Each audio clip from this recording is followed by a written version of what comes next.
शिवज्योत आणायला निघालेल्या युवकांची दुचाकी व कार यांच्यात भीषण अपघातात जखमी झालेले दोन्ही मावळे ठार। पाहुयात सविस्तर बातमी। खटाव तालुक्यातील गोपूजे येथे रविवारी रात्री 9च्या सुमारास भरधाव कार व दुचाकीचा भीषण अपघात झाला होता।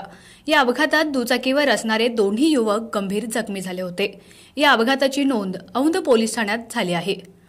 याबाबतची अधिक माहिती अशी, सूर्याची वाडी येथील युवक शिवज्योत आणण्यासाठी दुचाकीवरून सज्जनगड येथे निघाले असता गोपूज औंध रोडवर राजपथ इन्फ्रा कंपनीच्या खडीच्या डेपोनजीक औंधकडून येणारी कार क्रमांक MH11DA0075 व दुचाकी क्रमांक MH11DM7330 यांच्यात भीषण धडक होऊन मोठा आवाज झाला।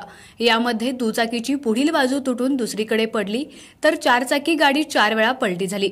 सदर कार ही दहिवडी येथील असून वैभव बापूराव टेंबरे हा कार चालवत होता। हा अपघात एवढा भीषण होता की गाड्यांचा चक्काचूर झाला होता। एक नवी कोरी दुचाकी अर्ध्यापासून बाजूला झाली होती। रात्री अचानक झालेल्या या अपघातामुळे बघ्यांची मोठ्या प्रमाणात गर्दी झाली होती। अपघातस्थळी रक्ताचा सडा पडला होता। अधिक तपास सहाय्यक पोलीस निरीक्षक चिमणाजी केंद्रे करीत आहेत। आपला आवाज न्यूज नेटवर्क एकनाथ वाघमोडे दहिवडी।